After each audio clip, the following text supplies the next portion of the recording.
जो है अलग अलग अनुष्ठान अलग अलग करने का भी विधान है। तो अपने जीवन को पवित्र पावन करने के लिए अलग अलग जो है विधि विधान भी इसको देखा जाता है। तो अभी जो है यहाँ अभी आपको 8 दिन अर्घ्य चढ़ाया जाता है।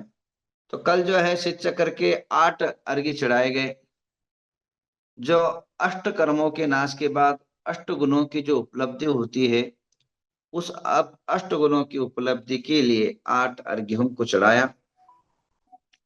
8 के बाद 16, फिर 32, फिर 64, ऐसे दुगना दुगना दुगना अर्घ बढ़ता जाता है। और अंतोगत्वा लास्ट जो है 1008 अर्घ्य जो है परमात्मा सिद्ध प्रभु के चरणों में अर्घ्य चढ़ता है। सिद्ध प्रभु की आराधना का सबसे बड़ा अगर कोई विधान अनुष्ठान है तो शिव चक्र विधान है। अरहंत भगवान के अनेक है, कल्पद्रुम विधान है, सर्वतोभद्र विधान है, अनेकों शांतिनाथ विधान है, भक्तामृत, ये अरहंत के अनुष्ठान के बहुत सारे हमारे धर्म के अंदर पाए जाते हैं। बट सिद्धांतों के गुण के सबसे बड़ा कोई अगर विधान है तो शिव चक्र विधान है।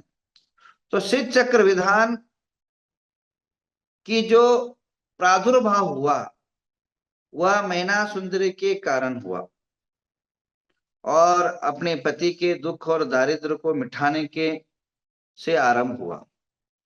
मैं पूर्व में भी कहा था विधान और अनुष्ठान के कुछ निमित्त बनते हैं। तो ये निमित्त जो है शिव चक्र के मैना सुंदरी के निमित्त से हुआ। यह शिव चक्र की आराधना 3 प्रकार से की जाती है।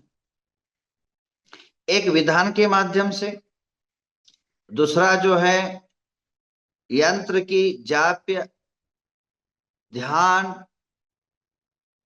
शिव चक्र का यंत्र का अनुष्ठान, और उसके बाद अष्टानिका के तप के माध्यम से होता है। और आज तक भारत देश के अंदर अभी तक कोई दवाई नहीं बनी जो कुष्ठ रोग को निवारण कर सके। पर शिव चक्र का विधान का महिमा यह है कि 700 कोड़ियों का कुष्ठ रोग भी दूर किया।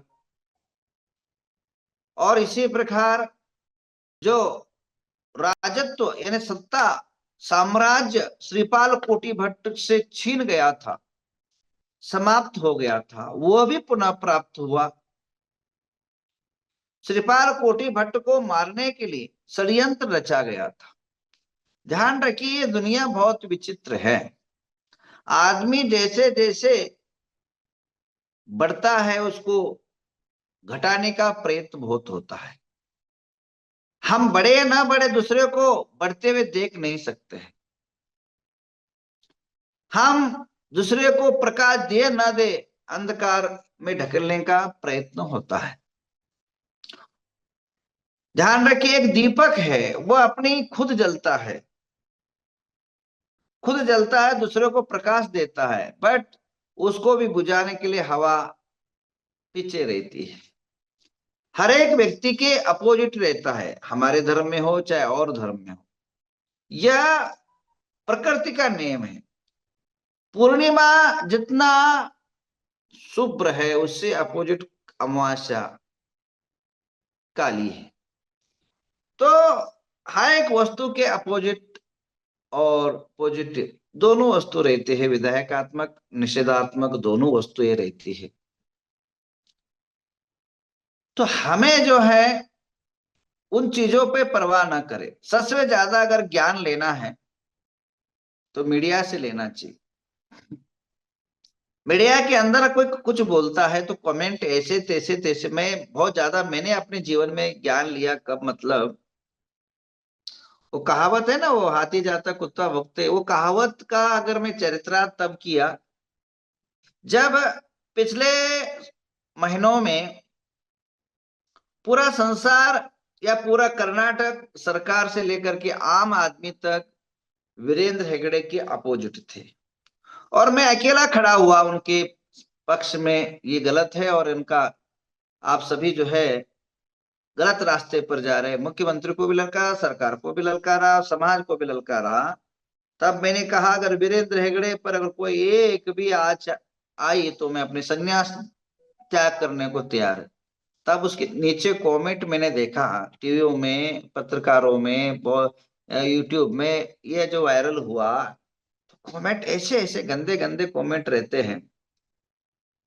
अगर उस कमेंट को देखा जाए तो दोबारा आदमी बोले या देश को छोड़ के भाग जाए, ऐसे ऐसे कमेंट होते हैं। तब ये मेरे दिमाग में चरित्रार्थ हुआ, हम तो अपने हाथी की चाल पर चलेंगे, भोंकने वाले भोंकने दो, जो सत्य है वो सत्य पर बोलेंगे, छोड़ेंगे नहीं। कई बार जब जब भी मैं बोला, तब तब जो है कई लोगों के फोन आते हैं, महाराज ऐसा नहीं बोलना था। एचएनडी के मामले में जब बोला पहली बार, बड़ा तीव्रता के आत्मीयता के साथ बोला, तो कम से कम मेरे को 101 लोगों का मैसेज आया, महाराज आप इसमें न पड़े। मतलब हमारे लोग ही कहते, तो आपको ऐसा नहीं बोलना था। अगर नहीं बोलना तो आज चली जाती वस्तु, 2,500 करोड़ समाज की आस्ती बची नहीं जाती, बोलने से ही बची। उसका मेरे को बॉडी पर थोड़ा सा इफेक्ट हुआ अभी भी, बट राजकीय में प्रेशर बहुत आया। पर जब भी मैं बोलता हूँ, उसको प्रेशर को सहन करने की हिम्मत भी रखता हूँ। कोई भी आगे वाला कितना ही बड़ा क्यों ना हो, उसको परास्त करने की भी भगवान ने शक्ति और सामर्थ्य दिया है। तो कहने का तात्पर्य यह है, हर व्यक्ति के अपोजिट व्यक्ति भारत देश के अंदर है ही, चाहे अपने समाज हो चाहे बाह्य समाज, राजा हो या रंक हो, दोनों के जगह अपोजिट विधायकात्मक निषेधात्मक लोग रहते ही है। अब उसको हम लोग क्या सोचे, कोई भी काम करे, दो वस्तु रखना है, हम सही है कि नहीं आत्मा से पूछे और अपने अनुभव को देखे कि ये सही रास्ता है। तो दो अगर सही है तो किसी के विचारधारा से भटकने की आवश्यकता नहीं है, किसी की मानने की आवश्यकता नहीं, राह पर चल देना। तो श्रीपाद कोटी भट्ट राज सत्ता से भी छीना गया था, और शिव चक्र के विधान के प्रभाव से राजगद्दी प्राप्त हुआ, और उस बेचारे को समुद्र में ढकल दिया था, समुद्र के अंदर डाल दिया था। रात को सोया था।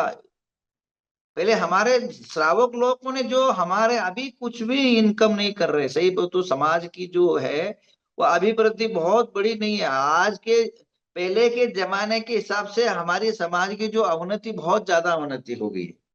कारण हमारे जो समाज के लोग जो पहले व्यापार करते थे, अब उसके मामले में अभी कुछ भी व्यापार नहीं कर रहे, नौकरी के पीछे भाग रहे। पर हमारा समाज नौकरी में सफलता नहीं है, व्यापार में सफलता है, क्योंकि हम बनिया लोग, हमारी दिमाग व्यापार में लगा है। देखिए मूड बद्री का जिन बिंब जो निर्माण हुआ, वहां समुद्र के पास है। तो लोग भगवान से प्रार्थना करते थे, अगर इस यात्रा में हम सफल होकर आए, यशस्वी हुए, तो आपको, आपका मूर्ति बना देंगे, आपका मंदिर बना देंगे। तो जो है वो लोग जाते थे, अरबों खरबों उस टाइम पर कमा के आते थे। हर व्यक्ति, एक एक व्यक्ति ने एक एक मंदिर बनाए, एक एक व्यापारी ने 100 वह 108 मंदिर है। स्वयं में ही ऐसा है। तो ये मंदिरें जो है व्यापारी लोग अपने व्यापार करके, इसलिए जो है अपना धन का सदुपयोग जो है मंदिर के निर्माण में करते थे। इसी प्रकार उस टाइम, अब तो क्या प्लेन आ गया, तो जहाज से जाते थे। अब टाइम बदला, समय बदला, तो ये हो गया। आज हमारे समाज पिछड़ा और समाज हो चुका है। मैं कहूंगा आप लोग के, थोड़ा सा श्वेतांबर के कुछ गिने चुने लोग अच्छे हैं, बट दिगंबर समाज और कई हमारे संप्रदाय के समाज अभी भी बहुत लो लेवल के थिंक में जा रहे हैं। तो समाज की अभिवृद्धि होनी चाहिए। अगर समाज की अभिवृद्धि होगी, समाज की धार्मिकता के लोगों की अभिवृद्धि होगी, तो निश्चित रूप में धर्म भी टिका रहेगा और धार्मिकता भी टिका रहेगा। तो आप सभी से निवेदन है कि आप लोग व्यापार के अंदर ज्यादा बच्चों को इन्वॉल्व करें। नौकरी नौकरी जो है वो करने लायक नहीं होती है, वो गुलामगिरी होती है। व्यापार के अंदर एक आदमी जो है, नाम नहीं बताऊंगा मैं, मेरे पास अभी आज ही चर्चा हुई, देहरादून का है। वह जीरो हो गया था, जीरो, पूरा स्क्रैप हो गया था, बस के भी पैसे नहीं थे।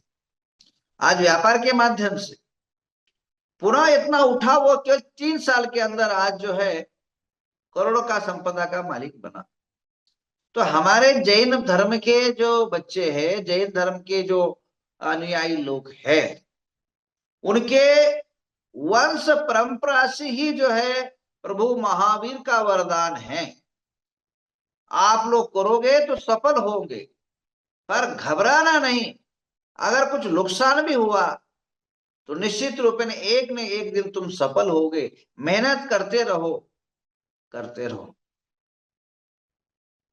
श्रीपाल कोटि भट्ट विदेशों से व्यापार कर, राजा होने के बाद भी विदेश से व्यापार करने लगा। अपनी प्रजा को समृद्ध बनाने के लिए, अपने गांवों को समृद्ध बनाने के लिए बहुत बड़ा उन्होंने मेहनत किया। उसके अपोजिट शत्रु जो है उससे समाधान नहीं थे, कि जो अच्छा काम करता है उसके विरोधक भी ज्यादा होते हैं, ध्यान रखना। तो वह व्यापार के लिए समुद्र के माध्यम से जाता है और नींद में सोया हुआ था, और सोने के बाद उसको धकल दिया जाता है। और जो है आचार्य विद्यानंद श्रीपाल विद्यानंद इलाचार्य ने अपने पुस्तक में उल्लेख भी किया है उसका। और उस टाइम उसके रक्षण के लिए पद्मावती देवी प्रकट हो जाती है। तो कहने का तात्पर्य यह है कि मनुष्य के जीवन के अंदर आप धर्मता के साथ जुड़े रहोगे तो देवी देवता भी आपके सहायता करते रहेंगे। आपके जीवन के अंदर अनेकों सहायता प्राप्त होगा और आप अपने जीवन के अंदर यशस्वीता को प्राप्त हो जाओगे। अब देखिए, उनके ऊपर केवल एक संकट नहीं आया, अनेकों संकट उनके जीवन में आया, और सभी संकट जो है उन्होंने अपने जीवन में उसका मात दिया, और मात दे करके और अपने जीवन को यशस्वी बनाया। मेरा कहने का तात्पर्य यही है कि हम धर्मता के साथ जुड़े, धर्म आपको कभी नहीं छोड़ेगा। और धर्म भारतीय ज्ञानपीठ से प्रकाशित श्रीपाल चरित्र पंडित दौलत राम से, उसमें 320 नंबर श्लोक के अंदर पेज नंबर 55 के अंदर लिखते हैं, पद्मावती ताना हना मार्यो सेठ चरण गति जाना, कोटि श्रीपाल भट्ट धवल सेठ से समुद्र में गिरा, तुरंत देवी ने वहां कर सेठ के पैर पर चढ़कर पिटाई की और श्रीपाल की रक्षा की। और जिसने जो है उनको धक्का मार दिया था, इस ग्रंथ के अंदर जो है आपके उल्लेख है। तो श्रीपाल भट्ट को भी रक्षण जो है पद्मावती देवी ने रक्षण किया, और उनके जीवन के अंदर समुद्र में जो मौत होते से भी बचाया उन, और जिसने गिराया उसकी अच्छी तरह पिटाई भी की। तो कहने का तात्पर्य यह है, आप धर्म के प्रति जुड़ो और व्यापार करो। इस आज का मेरा यही शिक्षा है, व्यापार भी करो और धर्म भी करो।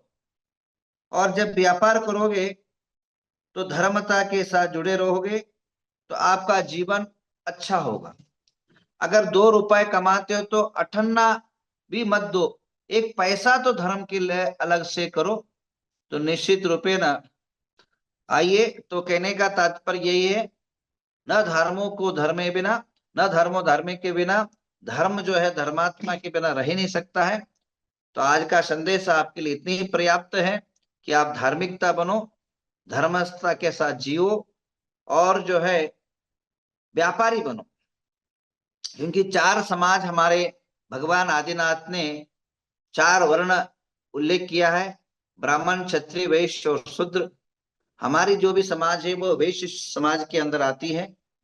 हमारे जो पूर्वज थे वो क्षत्रिय थे, हम जो है वे सारे जो है वैश्य लोग हैं, व्यापारी लोग हैं। हमारी सफलता व्यापार में निश्चित रूप में प्राप्त होगा। तो शीत चक्र का विधान एक उपाय हुआ। दूसरा जो है, जिसको भी बीमारियां है, जिसको भी समस्या है, जिसको भी रोग है, चाहे वो साधु को हो चाहे वो सामान्य व्यक्ति को, एक काम कर लेना। मैंने बहुत सारे अनुभव किया, जिनको जो क्या बोलते हैं दवाई एलर्जी होती है, दवाई नहीं लेते हैं, ऐसे लोगों के लिए बहुत महत्व का।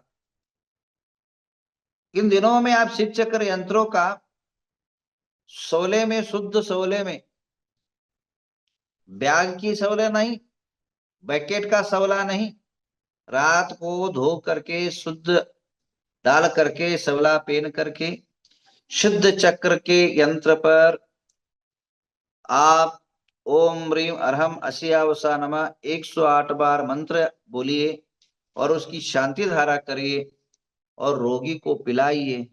केवल केवल 8 दिन के अंदर उसकी रिपेयरी, उसके फर्क पड़ेगा। कैंसर जैसे असाध्य रोग भी उसके इस यंत्र के जलधारा के माध्यम से, उसके पान के माध्यम से बॉडी के अंदर इम्यूनिटी पावर पैदा होगा और उस रोग से लड़ने की बड़ी हिम्मत प्राप्त होगी और रोग जो है से निवृत्त होने का उपाय ये करें। आ, तो कहने का तात्पर्य ये है, आप अपने जीवन के अंदर रोग निरोध का एक उपाय बहुत सुंदर शीत चक्र के विधान सायंकाल के टाइम पर आज आप दीप लगाइए। दीप के सामने जो है बैठ करके जाप भी करे तो भी चल जाएगा, ओम रीम अरहम असियावसा। रोगी लोग शाम के टाइम पर देखिए बहुत रोग से भी मुक्ति, कर्मों से भी मुक्ति और पाप से भी मुक्ति, ऐसा है। तो अब इतना ही काफी बोलता हूं मैं, और कल आपसे मिलूंगा, शाम को भी मिलूंगा। अभी जो और एक सूचना है, मैं औरंगाबाद आ रहा हूं और औरंगाबाद आप सबको जगाने आ रहा हूं, क्योंकि हम लोगों का धर्म, लोग हमारे जैन धर्म में समस्या ये है, हर आदमी जो है आकर के जगाना पड़ता है, हर साधु आके जगाना पड़ता है। और मैं एक नया आयाम लेके आ रहा हूं, मैंने कल बहुत सारे एक स्टडी करके आ रहा हूं जो आपके आपके जीवन में जागृति ला सके, आपके जीवन में रोग मुक्ति ला सके और बड़े बड़े जो है साधना सहजता से आप लोग कर सके। योग ध्यान शिविर ला रहा हूं जिससे अपने आप को पहचान सके आप। एक तो बात, दूसरी बात,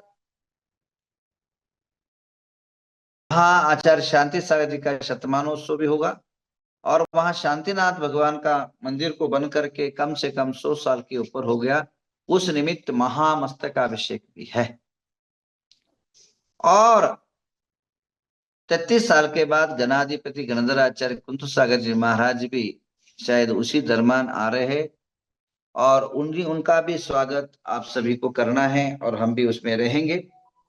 इस प्रकार के विशेष नियोजना और अनेकों संगीतकार आएंगे, अनेकों कलाकार आएंगे। इसका एक वीडियो प्रोमो आपको मैंने भेजा है, आप सभी जगह अपने अपने ग्रुपों में और